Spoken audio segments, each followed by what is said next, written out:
ಅವರ ಬಾಲ್ಯದ ಕಾಲದ ತನಕ ಅವ್ರು ಏನೇನು ಬವಣೆ ಎಲ್ಲ ಅನುಭವಿಸಿದ್ರಲ್ಲ ಅದಷ್ಟು ಹಾಗೆ ಬಂದಿದೆ. ಒಂದು ರೀತಿ ಆತ್ಮಚರಿತ್ರೆಯ, ಭೈರಪ್ಪನವರ ಜೀವನದ ಆತ್ಮಚರಿತ್ರೆಯ ಒಂದು ಆ ಪ್ರಾರಂಭಿಕ ಕಾಲಘಟ್ಟದ ಕಥೆ.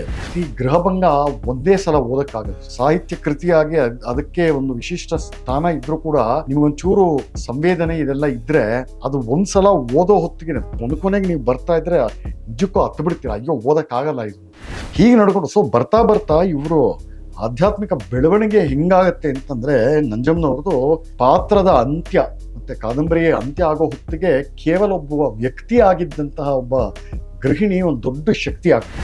ಈ ಊರಿಗೆಲ್ಲ ಹಿಡಿದಿದಂಥ ಈ ಶಾಪ, ಕ್ಷಾಮ, ದುರ್ಭಿಕ್ಷೆ, ಪ್ಲೇಗು ಇದಕ್ಕೆಲ್ಲ ಕಾರಣ ಇಂಥ ಸಜ್ಜನರು, ಸಾಧು ಸಂತರು, ಜಂಗಮರು ಈ ಊರು ಬಿಟ್ಟು ಹೋಗಿದ್ದ ಕಾರಣ. ಅವ್ರು ವಾಪಸ್ ಬಂದ್ರು, ಮಳೆ ಬಂತು. ಅಂದ್ರೆ ಒಂದು ಮನೆ ಹೇಗೆಲ್ಲ ಮುರಿಬಹುದು, ಸಂತೋಷ ಪಟ್ರೆ ಮನೆಯವರೇ ಒಂದು ಕುಲ್ಲು, ಒಂದು ಕಿಚ್ಚು, ಹೊಟ್ಟೆ ಕಿಚ್ಚು, ಸಂಕಟ ಪಡುತ್ತೆ. ಯಾಕೆ ಚೆನ್ನಾಗಿದ್ದಾರೆ, ಸಂತೋಷವಾಗಿ, ಅದಕ್ಕೇನೋ ಒಂದು ಮಾಡೋದು. ಜೊತೆಗೆ ಸಂದರ್ಭಗಳ ಒಂದು ವೈಕಟ್ಯ.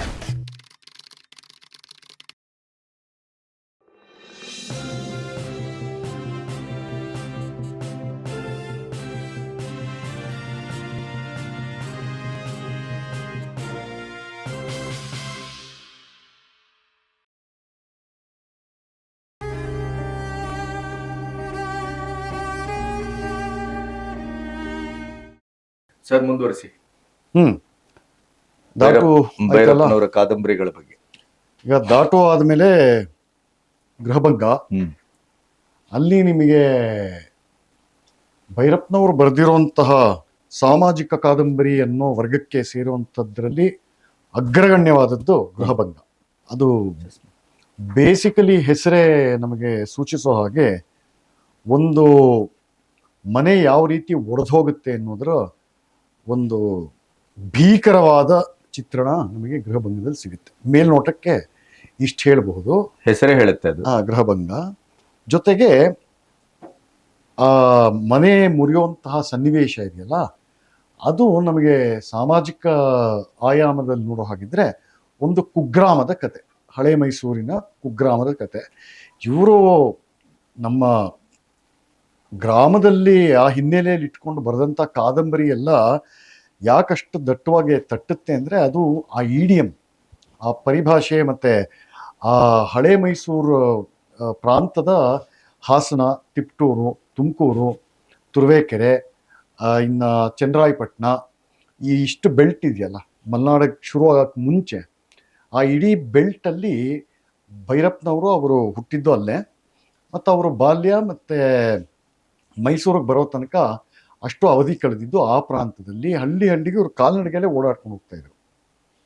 ಯಾರ್ಯಾರ್ದೋ ಮನೇಲಿ ಇರ್ತಾಯಿದ್ರು, ಎಲ್ಲರ ಮನೇಲೂ ಇರ್ತಾಯಿದ್ರು, ಎಲ್ಲರ ಮನೇಲೂ ಊಟ ಮಾಡ್ತಾಯಿದ್ರು, ಅವ್ರ ಹಬ್ಬಗಳಲ್ಲಿ ಇವರು ಪಾಲ್ಗೊಳ್ತಾಯಿದ್ರು. ಸೊ ರಕ್ತದಲ್ಲೇ ಬಂದುಬಿಟ್ಟಿದೆ. ಪೆನ್ ಹಿಡಿದು ಅದನ್ನು ಬರದ ಅಂತಂದರೆ ಸುಮ್ಮನೆ ಹಾಗೆ ಬರ್ತಾ ಇರ್ತದೆ. ಅದು ಪವರ್ ಆಫ್ ಅನುಭವ ಅದು.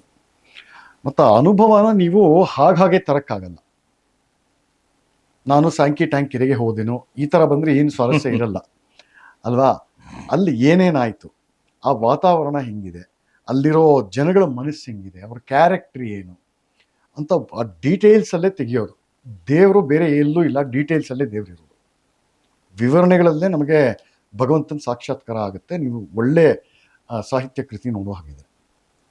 ಹಾಗಾಗಿ ಗೃಹಭಂಗ ಅದ್ರ ಊರು ನಮಗೆ ಗೊತ್ತಾಗತ್ತೆ. ಕಾದಂಬರಿಲಿ ಬೇರೆ ಊರಿದೆ ಹೆಸರು, ಬಟ್ ಅದು ಸಂತೇಶಿವರಾಣೆ. ಅವರ ಬಾಲ್ಯದ ಕಾಲದ ತನಕ ಅವ್ರು ಏನೇನು ಬವಣೆ ಎಲ್ಲ ಅನುಭವಿಸಿದ್ರಲ್ಲ ಅದಷ್ಟು ಹಾಗೆ ಬಂದಿದೆ. ಒಂದು ರೀತಿ ಆತ್ಮಚರಿತ್ರೆಯ, ಭೈರಪ್ಪನವರ ಜೀವನದ ಆತ್ಮಚರಿತ್ರೆಯ ಒಂದು ಆ ಪ್ರಾರಂಭಿಕ ಕಾಲಘಟ್ಟದ ಕಥೆ ಅದು ಗೃಹಭಂಗ. ಅವ್ರ ಮನೆ ಕಥೆನೇ ಅದು. ಶಾನುಭೋಗರ ವಂಶ, ಯಾವುದೋ ಕಾಲದಿಂದ ಶಾನುಭೋಗರಾಗಿರ್ತಾರೆ ಇವ್ರ ಮಂತಂದವರು. ಅದರ ಗಂಡು ಸಂತಾನ, ಮನೆ ಯಜಮಾನ, ಆತನ ಹೆಸರು ಚೆನ್ನಿಗರಾಯ ಅಂತ. ಆ ಪಾತ್ರದ, ಆ ಕಾದಂಬರಿಯ ಕೇಂದ್ರ ಪಾತ್ರ, ಹೀರೋಯಿನ್ ಅಂತ ಕರಿಬೋದು. ಯಾರಂತಂದರೆ ನಂಜಮ್ಮ ಅಂತ. ಆ ನಂಜಮ್ಮ ವಸ್ತುತಃ ಗೌರಮ್ಮ, ಭೈರಪ್ಪನವ್ರ ತಾಯಿ.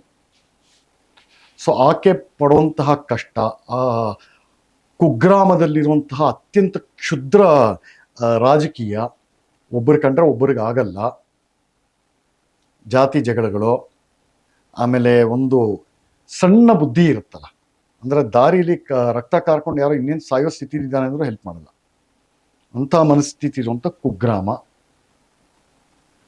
ಒಬ್ಬರ ಮೇಲೆ ಇನ್ನೊಬ್ರು ಸದಾ ದ್ವೇಷ ಸಾಧಿಸ್ಕೊಂಡು ಹೋಗ್ತಾ ಇರೋದು. ಆ ಥರ ಇನ್ನ ಕೆಲವರು ಒಳ್ಳೆಯವರು ಇರ್ತಾರೆ. ಒಬ್ಬ ಸ್ವಾಮೀಜಿಗಳು, ನಾ ಹೇಳಿದ್ನಲ್ಲ ಮಹಾದೇವ ಶಾಸ್ತ್ರಿಗಳು ಅಂತ, ಆ ಪಾತ್ರ ಅಲ್ಲೊಬ್ಬರು ಬರುತ್ತೆ. ಅವರನ್ನ ಭೈರಪ್ಪನವರು ಜಂಗಮರಾಗಿ ಆ ರೀತಿ ಅವರು ಕಲ್ಪನೆ ಮಾಡಿ ಗೃಹಭಂಗದಲ್ಲಿ ತಂದಿದ್ದಾರೆ. ಅಲ್ಲಿ ನಮಗೆ ನೋಡುವಂಥದ್ದು ಒಂದು ಯಕಶ್ಚಿತ್ ಹಳ್ಳಿ. ಈಗ ಇವರು ಹಿನ್ನೆಲೆ ಬ್ರಾಹ್ಮಣ ಹಿನ್ನೆಲೆ ಭೈರಪ್ಪನವರು, ಆದರೆ ಆ ಪಾತ್ರದಲ್ಲಿ ಅವ್ರ ಮನೆತನ ಬರುತ್ತಲ್ಲ, ನಂಜಮ್ಮ ಇರ್ಬೋದು ಮತ್ತೆ ಅವ್ರ ಅತ್ತೆ, ಯಪ್ಪ ಅದು ಬ್ರಾಹ್ಮಣರ ಮನೆಯಲ್ಲಿ ಆಡುವಂಥ ಭಾಷೆ ಅಲ್ಲ. ಮೊದಲನೇ ಪುಟದಲ್ಲೇ ಬರುತ್ತೆ. ಅವ್ರ ಅಜ್ಜಿ, ಭೈರಪ್ಪನವ್ರ ಅಜ್ಜಿ ಅಂದರೆ ಪಾತ್ರದ ಅಜ್ಜಿ ಬಂದು ವಿಶ್ವನಾಥ ಅಂತ ಪಾತ್ರದ ಹೆಸರು. ಸೊ ಆ ವಿಶ್ವನಾಥನ ಅಜ್ಜಿ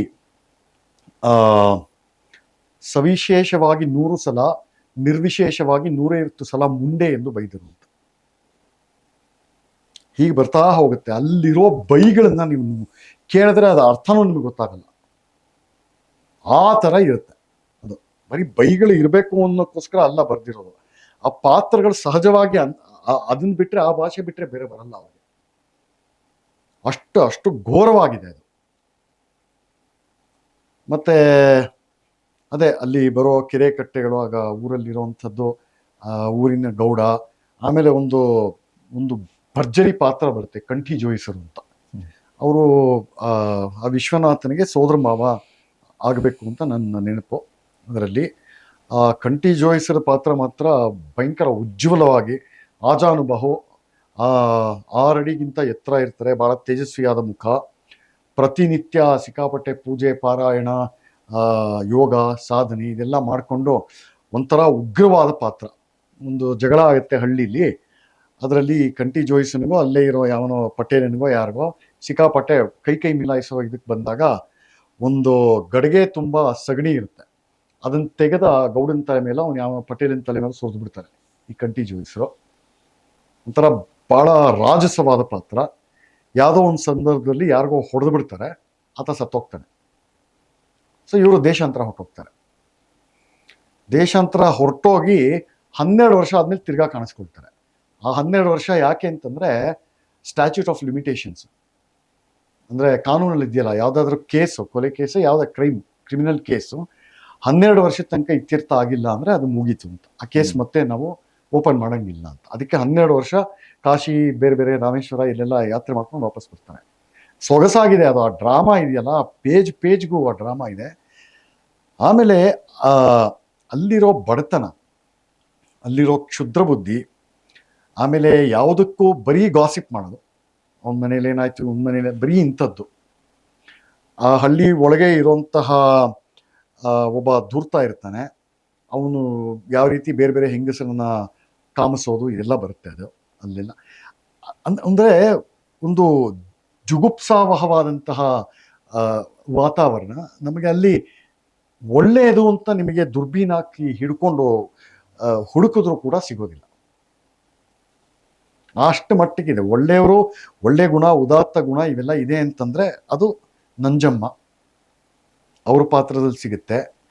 ಏನಕ್ಕೂ ಪ್ರಯೋಜನಕ್ಕೆ ಬಾರದೇ ಇರುವಂತಹ ಗಂಡ, ಆಕೆ ಎಲೆಗಳನ್ನ, ಊಟದ ಎಲೆಗಳನ್ನ, ಮುತ್ತುಕದ ಎಲೆ ಬರುತ್ತಲ್ಲ, ಅದನ್ನ ಹೊಲಿದು ಬಿಟ್ಟು ಊಟದ ಎಲೆ ಅಂತ ಇವರು ಆ ಥರ ಎಲ್ಲ ಪಾಪ ಸಂಪಾದಿಸ್ತಾ ಇರ್ತಾರೆ ದುಡ್ಡು.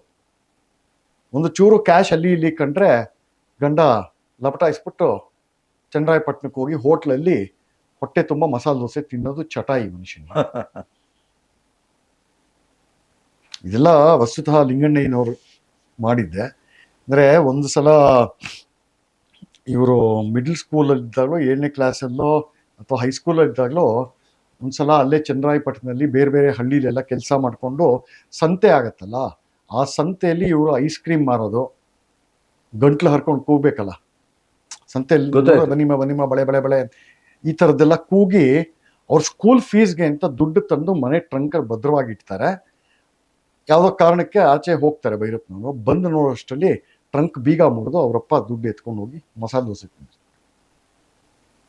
ಯಾರು ಕೊಡ್ಬೇಕು ಸ್ಕೂಲ್ ಫೀಸ್? ಸೊ ಇದರ ಆಲ್ಮೋಸ್ಟ್ ಒಂದು ಯಥಾವತ್ ಚಿತ್ರಣ, ಬಟ್ ಇನ್ನೂ ಭೀಕರವಾಗಿ ನಮಗೆ ಗೃಹಭಂಗ ಒಂದೇ ಸಲ ಓದಕ್ಕಾಗದು ಸರ್.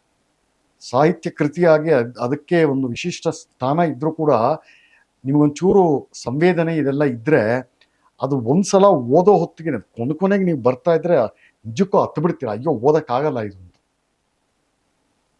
ಆ ಮಟ್ಟದ ಬವಣೆ, ಆ ಮಟ್ಟದ ಸಂಕಟ, ನೋವು, ಹಿಂಸೆ ಅದೆಲ್ಲ ಇವರು ಅನುಭವಿಸಿದ್ದಾರೆ. ಅವ್ರ ತಾಯಿ ವಿಶೇಷವಾಗಿ ಪುಣ್ಯಾತ್ಗಿತ್ತು. ಅವ್ರ ತಾಯಿಗೆ ಒಂದು ಅಂಕಿತ ಕೊಟ್ಟಿರೋ ಪುಸ್ತಕ ಪರ್ವ. ಸ್ಟಾರ್ಟಿಂಗ್ ಅಲ್ಲೇ ಬರುತ್ತೆ, ನಾನು ಮಗುವಾಗಿದ್ದಾಗ ತೊಡೆ ಮೇಲೆ ಮಲಗಿಸ್ಕೊಂಡು ನನಗೆ ಜೈಮಿನಿ ಭಾರತ ಮತ್ತೆ ಕುಮಾರವ್ಯಾಸ ಭಾರತನ ನನಗೆ ಹಾಡಿ ನನ್ನ ತಿದ್ದಿ ಸಲಹಿದಂತಹ ನನ್ನಮ್ಮ ಗೌರಮ್ಮನಿಗೆ ಹಿಸ್ ಮ್ಯಾಗ್ನಮ್ ಆಪಸ್, ಅವ್ರ ಬೆಸ್ಟ್ ವರ್ಕ್ ಅಲ್ಲಿ ಒಂದು ಪರ್ವ, ಅದನ್ನ ಬಹಳ ಅನ್ವರ್ಥವಾಗಿ ಅವ್ರ ತಾಯಿ ಅಂಕಿತ ಕೊಟ್ಟಿದ್ದಾರೆ. ಯಾರಿಗೆ ಅರ್ಪಿಸ್ಬೇಕಿತ್ತು ಅವರಿಗೆ ಅರ್ಪಣೆ ಮಾಡಿದ್ದಾರೆ. ಅವ್ರು ಹಲವಾರು ಸಾರಿ ಮಾತುಕತೆಗಳಲ್ಲೂ ಬರುತ್ತೆ ಅದು. ಅವ್ರ ತಾಯಿ ಇದರ ಬಗ್ಗೆ ಅವ್ರಿಗೆ ತುಂಬಾ ಮಮಕಾರ ಇತ್ತು. ಇರ್ಲಿ, ಸೊ ಈ ಕತೆ ಎಲ್ಲ ಆ ಸಂಕಟ ಅವರು ತಾಯಿ ಪಟ್ಟಿದ್ದು ಅದನ್ನೆಲ್ಲ ಈ ಗೌರಮ್ಮನ ನಂಜಮ್ಮನ ಪಾತ್ರದಲ್ಲಿ ತಂದಿದ್ದಾರೆ. ಒಂದು ಕಡೆ ಘಟವಾಣಿ ಅವರು ಅತ್ತೆ, ಆಕೆನೂ ಏನು ಪ್ರಯೋಜನಕ್ಕಿಲ್ಲ. ಅದು ಏನು ಹೊಲಸು ಭಾಷೆ ರೀ ಅದು, ಹೆಣ್ಮಕ್ಳ ಬಾಯಲ್ಲಿ ಬರೋದು. ಅದು ಅಷ್ಟು ದೊಡ್ಡವರಾಗಿದ್ದರು. ಅವ್ರಿಗೆ ಮಗನ ಬಗ್ಗೆ ವ್ಯಾಮೋಹ, ಸೊಸೆ ಅಂದ್ರೆ ತಾತ್ಸಾರ. ಇದು ಹಳೆ ಕುಟುಂಬಗಳ ಒಂದು ಚಾಳಿ ಇದು. ಬಾ ಬಾ ಬಾ ಬಾ ಬಾ ಅದು ಹಿಂಗ ಅನುಭವಿಸಿದ್ರೆ ಇನ್ನ ಬದುಕಿದ್ರು ಪಾಪ. ಅದಕ್ಕೆ ದೇವ್ರ ಕೊನೆಗೆ ಪ್ಲೇಗ್ ಮಾಡಿ ಬರೆಸಿ ಅವರನ್ನ ಒಳ್ಳೆ ಜಾಗಕ್ಕೆ ಕರ್ಕೊಂಡ ಅಂತಾನೆ ಹೇಳ್ಬೋದು. ಆ ತರ ಇದೆ ಅದು. ಅವ್ರು ಯಾರಿಗೆ ಮನೆಯವರೇ ಬೇಕಿಲ್ಲ, ಮನೆಯವ್ರಿಗೆ ಇವ್ರ ಬಗ್ಗೆ ಏನು ಇಲ್ಲ. ಒಂದು ಸಾಂತ್ವನ, ಒಂದು ಸಮಾಧಾನ ಇವೆಲ್ಲ ಎಲ್ಲಿಂದ ಪಡ್ಕೋಬೇಕು ಪಾಪ. ಅದಕ್ಕೆ ಆ ಜಂಗಮ ಒಬ್ರು ಇರ್ತಾರೆ, ಕ್ಯಾರೆಕ್ಟರ್ ಬರುತ್ತಲ್ಲ, ಅವ್ರ ಹತ್ರ ಹೋಗಿ ಏನೇನೋ ತೋಡ್ಕೊಳ್ತಿರ್ತಾರೆ, ಮನೆ ದುಃಖ ಇದೆಲ್ಲ. ಇಂಥ ಕಷ್ಟ ಎಲ್ಲ ನನಗೆ ಯಾಕಾಗತ್ತೆ, ಇದನ್ನ ಮುಕ್ತಿನೇ ಇಲ್ವಾ? ಅವೆಲ್ಲ ಓದ್ತಾ ಇದ್ರೆ ಅದು ಹೇಳಕ್ಕೂ ಆಗಲ್ಲ, ನನಗೆ ಬಾಯಿ ಕಟ್ತಾ ಇದೆ. ಅದು ಕೊನೆಯಲ್ಲಿ ಇವ್ರಿಗೆ ಪ್ಲೇಗು ಇವ್ರಿಗೂ ಹೊತ್ಕೊಂಡ್ಬಿಡುತ್ತೆ ನಂಜಮ್ಮನಿಗೆ. ಅವಾಗ ಇಲ್ಲೆಲ್ಲ ಕಂಕಳಲ್ಲಿ ಬೇರೆ ಬೇರೆ ಗಡ್ಡೆ ಕಾಣಿಸ್ಕೊಳಕ್ ಶುರು ಆಗುತ್ತೆ. ಅವಾಗ ಇವ್ರಿಗೆ ಗೊತ್ತಾಗತ್ತೆ ಇನ್ನೇನು ಹೋಯ್ತಿದು ಅಂತ. ಒಂದು ಲಾಸ್ಟ್ ಸೀನ್ ಬರುತ್ತೆ, ಅವರು ತೀರ್ಕೊಳ್ಳೋಕ್ಕಿಂತ ಮುಂಚೆ ಬರುತ್ತೆ ಕ್ಲೈಮ್ಯಾಕ್ಸ್. ಆ ಬುಕ್ಗೆ ಜೋರಾಗಿ ಮಳೆ ಬರ್ತಾ ಇರುತ್ತೆ. ಅವಾಗ ಇವರು ಕನ್ವರ್ಸ್ತಾ ಇರ್ತಾರೋ ಅಥವಾ ಹಾಗೆ ತಮ್ಮ ಬಗ್ಗೆ ತಮ್ಮ ಒಳಗೆ ಹಾಗೆ ಮನಸ್ಸಲ್ಲಿ ಯೋಚನೆ ಮಾಡ್ತಿರ್ತಾರಂತ, ನಾನು ಏನಕ್ಕೆ ಹೆಣ್ಣಾಗಿ ಹುಟ್ಟಿದೆ, ಇದೆಲ್ಲ ಯಾಕೆ ಕಷ್ಟ ನನಗೆ ಅಂತ. ನಾವು ಹುಟ್ಟಿದಾಗ ನನಗೆ ಯಾರು ತವ್ರ ಮನೆಯವ್ರಿಗೂ ನಾನು ಬೇಕಾಗಿರ್ಲಿಲ್ಲ, ಹಂಗೆ ಹಿಂಗೆ ಅಂತ ಒಂದು ಪೂರ್ತಿ ಅವ್ರ ಜೀವನದ ಫ್ಲಾಶ್ ಬ್ಯಾಕ್ ರೀತಿ ಒಂದು ಅವಲೋಕನ ಬರುತ್ತೆ. ಯಪ್ಪ ಬಾಬಾ, ಅದು ಓದದ ಮೇಲೆ ಯಾಕಾರು ಓದೋದು ಅನ್ಸುತ್ತೆ, ಅಷ್ಟು ಭಾವತೀವ್ರತೆ ಇದೆ ಇದರಲ್ಲಿ. At many levels it is a very ಒಂದು ನಿರ್ದಯವಾದ ಕೃತಿ ಭೈರಪ್ಪನವರು ಇದರಲ್ಲಿ. ಆ ವಾತಾವರಣದಲ್ಲಿ ಬೆಳೆದಂಥವ್ರು ಈ ಮಗ ವಿಶ್ವನಾಥ ಅಥವಾ ವಿಶ್ವ ಅಂತ ಹಾಗೆ ಬರುತ್ತೆ. ಅವ್ರನ್ನೂ ಊರಲ್ಲಿ ಅವರು ಇವರು ಜೋಯಿಸರು ಅವರು ಇವರು ತಮ್ಮ ಕೈಲಾದ ಮಟ್ಟಿಗೆ ಒಂದಷ್ಟು ಸಹಾಯ ಮಾಡ್ತಿರ್ತಾರೆ. ಬಟ್ ಅವರೇ ಬಡವರು, ಇವ್ರಿಗೇನ್ ಮಾಡ್ಕೊಡಕ್ಕಾಗಲ್ಲ. ಸೊ ಈ ನಂಜಮ್ಮ ಒಂದು ಹಂತಕ್ಕೆ ಅಂದ್ರೆ ಆರ್ಥಿಕವಾಗಿ ಅವ್ರ ಮಟ್ಟಕ್ಕೆ ಒಂದು ಹಂತಕ್ಕೆ ಯಾವಾಗೆಲ್ಲ ಬರಕ್ ಪ್ರಯತ್ನ ಪಟ್ಟು ಒಂದು ಹಂತಕ್ಕೆ ಬರ್ತಾರೋ ಈ ಅಪ್ಪ ಬಂದು ಕಿತ್ಕೊಂಡು ಹೋಗ್ತಾರೆ. ಇಲ್ಲ ಅಂದ್ರೆ ವಿಧಿಯ ಒಂದು ವಿಕಟಾಟ್ಟಹಾಸ ಅವ್ರಿಗೆ ತಾಕ್ತಾ ಇರುತ್ತೆ. ದುರಂತ ಪಾತ್ರ ಅಂದ್ರೆ ಈಕೆ. ಆದ್ರೆ ಎಷ್ಟು ಅವರ ಏನಂತಾರೆ, ಅವರ ಕ್ಯಾರೆಕ್ಟರ್ನ ಒಂದು ಔನ್ನತ್ಯ ಹೇಗೆ ಅಂತಂದ್ರೆ, ಒಂದು ದಿನ ಕೂಡ ಆಕೆ ಕಂಪ್ಲೇಂಟ್ ಮಾಡೋದು. ಆಕೆಗಿಂತ ಮಕ್ಕಳಿದ್ದಾರೆ, ಅವ್ರ ಯೋಗಕ್ಷೇಮ ನಮಗೆ ದೊಡ್ಡದು ಅಂತ, ನನ್ನದೇನೂ ಇಲ್ಲ, ಈ ಜೀವನ ನಂದಲ್ಲ ಅಂತ ಮಕ್ಕಳಿಗೆ ಅಂತ ಎಷ್ಟು ಮಾಡ್ತಾರೆ ಮಾಡ್ತಾರೆ ಮಾಡ್ತಾರೆ ಅಂತಂದ್ರೆ, ಅಂತ ಹಳ್ಳಿಲಿರೋ ಕೆಲವು ಕ್ಷುದ್ರ ಜೀವಿಗಳು ಕೂಡ ಇವ್ರಿಗೆ ಮನಸ್ಸೋತ್ ಹೋಗ್ತಾರೆ. ಇದೇನಮ್ಮ ಈ ತರ ಕಷ್ಟಪಡ್ತಾ ಇದ್ದೀನಿ.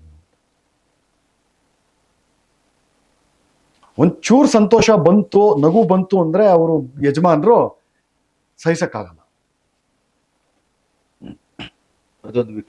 ಅದೊಂದು ಕಚಡ ಮನಸ್ಥಿತಿ ಅದು. ಹೀಗೆ ನಡ್ಕೊಂಡು ಸೊ ಬರ್ತಾ ಬರ್ತಾ ಇವರು ಆಧ್ಯಾತ್ಮಿಕ ಬೆಳವಣಿಗೆ ಹೆಂಗಾಗತ್ತೆ ಅಂತಂದ್ರೆ ನಂಜಮ್ಮನವ್ರದ್ದು ಪಾತ್ರದ ಅಂತ್ಯ ಮತ್ತೆ ಕಾದಂಬರಿಯ ಅಂತ್ಯ ಆಗೋ ಹೊತ್ತಿಗೆ ಕೇವಲ ಒಬ್ಬ ವ್ಯಕ್ತಿ ಆಗಿದ್ದಂತಹ ಒಬ್ಬ ಗೃಹಿಣಿ ಒಂದು ದೊಡ್ಡ ಶಕ್ತಿ ಆಗ್ಬಿಡ್ತು. ಕರೆಕ್ಟ್. ಅವರ ಅಂತಃಸತ್ವ ಅಷ್ಟು ಗಟ್ಟಿ ಇರುತ್ತೆ ಅಂತ ಗೊತ್ತಾಗುತ್ತೆ. ನೀವು ಅದು ಓದಿಬೇಕಾದ್ರೆ ಕೊನೆ ಒಂದು 8-10 ಪುಟ ಬರುತ್ತೆ. ಆ ಮಳೆ ಸೀನ್ ಮಾತ್ರ ಅಯ್ಯೋ, ಯಾವ ಶತ್ರುಗೂ ಬೇಡ ಅಂತ ಪಾಡು ಪಡ್ತಾರೆ. ಕೊನೆಗೂ ಅವರು ತೀರ್ಕೊಂಡ ಮೇಲೆ ಇರೋದು ಕತೆ. ಮಕ್ಕಳು ಅನಾಥರಾಗ್ತಾರಲ್ಲ. ಈ ವಿಶ್ವನಾಥ ಏನಕ್ಕೂ ಪ್ರಯೋಜನಕ್ಕಿಲ್ಲದೆ ಇರೋ ತಂದೆ, ಆ ತಂದೆ ಇವರು ಅಂತ್ಯ ಸಂಸ್ಕಾರ ಇಲ್ಲ ಇನ್ನೇನು ಮುಗಿಯೋ ಹೊತ್ತಿಗೆ 2ನೇ ಮದುವೆಗೆ ರೆಡಿ ಆಗ್ತಾರೆ ತಂದೆ. ಅದ್ರ ಬಗ್ಗೆನೂ ಇವರು ತುಂಬಾ ಚೆನ್ನಾಗೆ ಲೇವಡಿ ಮಾಡೋ ರೀತಿಯಲ್ಲೇ ಬರೆದಿದ್ದಾರೆ. ಅಷ್ಟೊತ್ತಿಗೆ ವಯಸ್ಸಾಗಿರುತ್ತೆ, ತಂದೆಗೆ ಒಂದು 40 ದಾಟಿರುತ್ತೆ. ಅದ ಅಫ್ಕೋರ್ಸ್ ಕುರ್ಚಿಲ್ ಗಡ್ಡ, ಬಿಳಿ ಗಡ್ಡ, ಮೀಸೆ ಎಲ್ಲ ಬಂದಾಗ ಅವಾಗ ಈ 2ನೇ ವಿವಾಹದ ಪ್ರಸ್ತಾಪ ಬಂದಾಗ ಹೇಳ್ತಾರೆ, ಅಯ್ಯೋ ನನ್ನ ಯೌವನ ಎಲ್ಲ ಹೋಯ್ತು ನೋಡಿ ಬಿಳಿ ಗಡ್ಡ ಮೀಸೆ ಅಂತಂದ್ರೆ, ನೀನ್ ಬಾಯಿಲಿ ಅಂತ ಒಬ್ಬ ಆ ಸಂಬಂಧ ತಂದಿರ್ತಾನಲ್ಲ ಅಯೋಗ್ಯ, ಅವನು ಚನ್ನರಾಯಪಟ್ಟಣಕ್ಕೆ ಒಂದು ಕ್ಷೌರಿಕನ ಅಂಗಡಿಗೆ ಕರ್ಕೊಂಡು ಹೋಗಿ ಉಲ್ಟಾ ಬ್ಲೇಡಲ್ಲಿ ಶೇವಿಂಗ್ ಮಾಡಿಸಿ ಕ್ಲೀನ್ ಶೇವ್ ಮಾಡಿಸ್ಬಿಡ್ತಾರೆ. ನೋಡಿ ಹೆಂಗಿದ್ಯಾ ನವ ವರನ್ ಥರ ನೀನು ಠಳ ಠಳ ಅಂತ ಹೊಡಿತಾ ಇದೆಯಾ, ಬಾ ಈ ಮದುವೆ ನಿನಗೆ ಖಾಯಂ, ಈ ಲಗ್ನ ನಿಂಗೆ ಅಂತ. ಇದನ್ನೆಲ್ಲ ನೋಡಿ ಇಲ್ಲೇನು ಮಾಡೋಕ್ಕಾಗಲ್ಲ ಅಂತ ಆ ವಿಶ್ವನಾಥ ಊರು ಬಿಟ್ಟು ಅವನ ದಾರಿ ಅವನೇ ನೋಡ್ಕೊಳ್ತಾನೆ. ಅಲ್ಲಿ ಇನ್ನೂ ಒಂದು ಸೀನ್ ಬರುತ್ತೆ. ಜೋರ್ ಮಳೆ ಒಂದ್ಸಲ ಬಂದಾಗ ಈ ಮಳೆ ಪ್ರತೀಕ ತುಂಬಾ ಜೋರಾಗಿ ಇಟ್ಟಿದ್ದಾರೆ ಅದರಲ್ಲಿ. ಕೀಲಕ ಕಾದಂಬರಿ ದಾಟುವಿನಲ್ಲೂ ಅದೇ ಬರೋದು, ಪರ್ವದಲ್ಲೂ ಅದೇ ದೊಡ್ಡ ಪ್ರವಾಹ ಮಳೆ. ಸೊ ಕೊನೆಯಲ್ಲಿ ಅಲ್ಲ, ಕಾದಂಬರಿ ಮಧ್ಯದಲ್ಲಿ ಒಂದ್ಸಲ ಈ ಪ್ಲೇಗು ಆಮೇಲೆ ಒಂದು ಕ್ಷಾಮ ತರ ಬರುತ್ತೆ. ಅವಾಗ ಈ ಜಂಗಮರೆಲ್ಲ ಹೋಗಿರ್ತಾರೆ, ಅಂದ್ರೆ ಬೇರೆ ಬೇರೆ ಕಡೆ ಪರಿವ್ರಾಜಕರು ಬೇರೆ ಬೇರೆ ಊರಿಗೆ ಹೋಗಿ ಮತ್ತೆ ಇಲ್ಲಿಗೆ ಈ ಹಳ್ಳಿಗೆ ಬಂದಾಗ ಅದೇ ರಾತ್ರಿ ಜೋರಾಗಿ ಮಳೆ ಬರುತ್ತೆ. ಅವಾಗ ನಂಜಮ್ಮ ಒಂದು ಬಾಯಿಂದ ಒಂದು ಮಾತು ಬರೆಸ್ತಾರೆ, ಈ ಊರಿಗೆಲ್ಲ ಹಿಡಿದಿದಂಥ ಈ ಶಾಪ, ಕ್ಷಾಮ, ದುರ್ಭಿಕ್ಷೆ, ಪ್ಲೇಗು ಇದಕ್ಕೆಲ್ಲ ಕಾರಣ ಇಂಥ ಸಜ್ಜನರು, ಸಾಧು ಸಂತರು, ಜಂಗಮರು ಈ ಊರು ಬಿಟ್ಟು ಹೋಗಿದ್ದ ಕಾರಣ. ಅವ್ರು ವಾಪಸ್ ಬಂದ್ರು, ಮಳೆ ಬಂತು ಅಂತ. ಗೃಹ ಭಂಗಾನೇ ಅದು. ಅಂದ್ರೆ ಒಂದು ಮನೆ ಹೇಗೆಲ್ಲ ಮುರಿಬಹುದು ಅಂತ ಯಾರಿಗೂ ಯಾರು ಬೇಕೇ ಇಲ್ಲ. ಸಂತೋಷ ಪಟ್ರೆ ಮನೆಯವರೇ ಒಂದು ಕುಲ್ಲು, ಒಂದು ಕಿಚ್ಚು, ಹೊಟ್ಟೆ ಕಿಚ್ಚು, ಸಂಕಟ ಪಡ್ತಾರೆ. ಯಾಕೆ ಚೆನ್ನಾಗಿದ್ದಾರೆ, ಸಂತೋಷವಾಗಿ ಅಂತ. ಅದಕ್ಕೇನೋ ಒಂದು ಮಾಡೋದು, ಜೊತೆಗೆ ಸಂದರ್ಭಗಳ ಒಂದು ವೈಕಟ್ಯ. ಒಟ್ಟಿನಲ್ಲಿ ಇನ್ನ ನೀವು ದೊಡ್ಡ ಸ್ಥೂಲವಾದ ಪರಿಪ್ರೇಕ್ಷೆ, ಸಾಮಾಜಿಕ ಪರಿಪ್ರೇಕ್ಷೆಯಿಂದ ಇದನ್ನ ನೋಡೋ ಹಾಗಿದ್ರೆ ಸಾಕಷ್ಟು ಆ ಕಾಲದ ಭಾರತದಲ್ಲಿದ್ದಂಥ ಹಳ್ಳಿಗಳ ಪಾಡೆಲ್ಲ ಇದೆ. ಮತ್ತೆ ಆ ಕಾಲದಲ್ಲಿ ಬಡತನ ಅನ್ನೋದು ಸಾಮೂಹಿಕರಣಗೊಂಡ ಕಥೆ. ಅದು ಕಿತ್ತು ತಿನ್ನೋ ಬಡತನ, ಅಂತಿಂತ ಬಡತನ ಅಲ್ಲ. ಹೆಸರಿಗೇನೋ ಶಾನುಭೋಗರು ಇವರು. ಶಾನುಭೋಗಿಗೆ ಒಂದು ಈಗ ವಂಶ ಪಾರಂಪರೆಯಿಂದ ಬರ್ತಾ ಇದ್ದಿದ್ದು ಪ್ರೊಫೆಷನ್ಸ್, ಇವೆಲ್ಲ ವೃತ್ತಿಗಳೆಲ್ಲ ವಂಶ ಪಾರಂಪರ್ಯನೇ. ಶಾನುಭೋಗಿಗೆ ಬರಲ್ಲ. ಈ ಲಿಂಗಣ್ಣ ಅದೇ ಬರುತ್ತೆ ಸುಮ್ಮನೆ ಚೆನ್ನಿಗರಾಯರಿಗೆ. ಅವ್ರು ಕೆಲಸ ಮಾಡಿದ್ರೆ ತಾನೆ ಅನ್ನ ಹುಟ್ಟೋದು. ಆ ಶಾನುಭೋಗಿಕೆನ ಇವ್ರು ಕಲಿತಾರೆ. ನಂಜಮ್ಮ ನೀನೇನೆ ಕಲಿತಾ ಲೌಡಿ ಅಂತ ಈ ತರ ಇಲ್ಲ, ಒದ್ದು ಬಿಡೋದು ಕಾಲಲ್ಲಿ, ಬಲವಂತವಾಗಿ ಸಂಸಾರ ಜೀವನ ಮಾಡೋದು. ಇಲ್ಲ ಅಂದ್ರೆ ಹಳ್ಳಿ ಊರ್ ಮಧ್ಯೆ ನಿಂತ್ಕೊಂಡು ಕೂಗೋದು, ನನ್ನ ಹೆಂಡತಿ ನನ್ನ ಪಕ್ಕದಲ್ಲಿ ಮಲ್ಕೊಳಕ್ ಬಿಡ್ತಾ ಇಲ್ಲ ಅಂತ. ಯಾರ ಗಂಡ ಅನಿಸ್ಕೊಂಡವನು ಬೇಡ, ಒಬ್ಬ ಗಂಡ್ಸ್ ಅನ್ಸ್ಕೊಂಡವನು, ಒಂದು ನಾಗರಿಕತೆ ಇರೋಂಥ ಗಂಡ್ಸ್ ಅನ್ಸ್ಕೊಂಡವನು ಈ ತರ ನಾ ಬಿಹೇವ್ ಮಾಡೋದು. ಕರೆಕ್ಟ್. ಸೊ ಈ ತರ ಇದು ಇನ್ನೂ ಒಂದು ದೃಷ್ಟಿಯಿಂದ ಈ ಎಲ್ಲ ಕುಗ್ರಾಮಗಳು, ಆ ಕಿತ್ತು ತಿನ್ನೋ ಆ ಹಳ್ಳಿ ಪ್ರಾತಿನಿಧಿಕ ಸ್ವರೂಪ. ಹೌದು, ಪ್ರಕ್ಷುಬ್ಧವಾದ ಈ ಹಳ್ಳಿ ಜೀವನ ಎಲ್ಲ ಆ ಕಾಲದಿತ್ತಲ್ಲ, ಅದಕ್ಕೆ ಮುಖ್ಯ ಕಾರಣ ಇನ್ನೊಂದು ಅರ್ಥದಿಂದ ನಮ್ಮ ಬ್ರಿಟಿಷ್ನವರು ಅವರ ಆಡಳಿತದಲ್ಲಿ ಸುಲಿಗೆ ಮಾಡಿದ್ರಲ್ಲ ತೆರಿಗೆ, ಅದರಿಂದ ಏನು ನಿಮಗೆ ₹1 ಹುಟ್ಟಿದ್ರೆ 99 ಪೈಸಾ ಸುಲಿಗೆ ಮಾಡಿದ್ರೆ ಏನ್ ಮಾಡ್ತೀರಾ ನೀವು? ಮತ್ತೆ ಮುಂದಿನ ಟ್ಯಾಕ್ಸ್ ಸೀಸನ್ ಬಂದ್ರೆ ಅಷ್ಟೇ ಕೊಡ್ಬೇಕಲ್ಲ ದುಡ್ಡು. ಸೊ ಒಬ್ಬರು ಕಂಡ್ರೆ ಒಬ್ಬರಿಗಾಗಲ್ಲ. ಸೊ ಎಕಾನಮಿ ಚೆನ್ನಾಗಿದ್ರೆ ಜನಗಳ ಸೌಹಾರ್ದತೆ ಎಲ್ಲ ಬೆಳೆಯೋದು. ನೀನು ಬದುಕು, ನಾನು ಬದುಕು. ಅದಕ್ಕೆ ಈಗ ಯಾವುದೋ ಒಂದು ಏರಿಯಾನಲ್ಲಿ ಒಂದು ಪೆಟ್ರೋಲ್ ಬಂಕ್ ಬಂದ್ರೆ ಅಲ್ಲಿ ಇರುವಂತಹ ಸುತ್ತಮುತ್ತಲು ಒಂದು 10 ಹಳ್ಳಿಗೆ ಹೆಲ್ಪ್ ಆಗತ್ತೆ ಅಂತ. ಕರೆಕ್ಟ್. ಫ್ಯಾಕ್ಟ್ರಿ ಇನ್ನೊಂದೆಲ್ಲ ಬಂದ್ರೆ ಅದು ಬರೀ ಕೇವಲ ಫ್ಯಾಕ್ಟ್ರಿ ಅಲ್ಲಿ ಕೆಲಸ ಮಾಡೋರು ಬಿಟ್ಬಿಟ್ರೆ ಅವ್ರ ಸಂಸಾರಗಳು, ಆ ಫ್ಯಾಕ್ಟ್ರಿ ನಡೆಸೋಕೆ ದಿನನಿತ್ಯ ಬೇಕಾಗುವಂಥ ಸೌಕರ್ಯಗಳು, ಹೈವೇ ತಯಾರಾಗುತ್ತೆ, ಸುತ್ತಮುತ್ತಲಿರೋ ಹಳ್ಳಿಯೊಳಗೆ ಆ ಫ್ಯಾಕ್ಟ್ರಿ ವರ್ಕರ್ಸ್ಗೆಲ್ಲ ಹಣ್ಣು ತರಕಾರಿ ದಿನಸಿ ಇವೆಲ್ಲ ಮಾಡೋಕ್ಕೆ ಪ್ರಾವಿಷನ್ ಸ್ಟೋರ್, ಹೀಗೆ ಒಂದು ಎಕಾನಮಿನೇ ಸೃಷ್ಟಿ ಆಗುತ್ತೆ ಇಂಥ ಒಂದರಿಂದ. ಬರೀ ಸುಲಿಗೆನೆ ಮಾಡ್ತಾ ಇದ್ರೆ ಏನ್ ಸೃಷ್ಟಿ ಎಲ್ಲಿ ಸಿಗತ್ತೆ? ಹಸಿವೆ ಮಾತ್ರ ಸಿಗ್ಬೇಕು. ಅದಕ್ಕೆ ಸೊ ಜನಗಳು ಅವ್ರ ಮೈಂಡ್ ಸೆಟ್ಟು ಆ ರೀತಿನೇ ತಯಾರಾಗುತ್ತೆ. ದೊಡ್ಡದು ನೋಡಿಲ್ಲ, ದೊಡ್ಡದು ಮಾಡಿಲ್ಲ, ಉನ್ನತ ಸಂಸ್ಕಾರ ಇದ್ದಿದ್ದು ಯಾವತ್ತೋ ಶೇವಿಂಗ್ ಆಗಿ ಹೋಗ್ಬಿಟ್ಟಿರುತ್ತೆ. ಸೊ ಕಪಟ, ವಂಚನೆ, ಮೋಸ, ದ್ರೋಹ, ಸಣ್ಣ ಬುದ್ಧಿ, ಬೆನ್ನಕ್ ಚುರಿ ಹಾಕೋದು, ಬರೀ ಇಂಥ ಒಂದು ಹೀನ ಗುಣಗಳೇ ಬೆಳೆಯೋದು ಜನಗಳಲ್ಲಿ.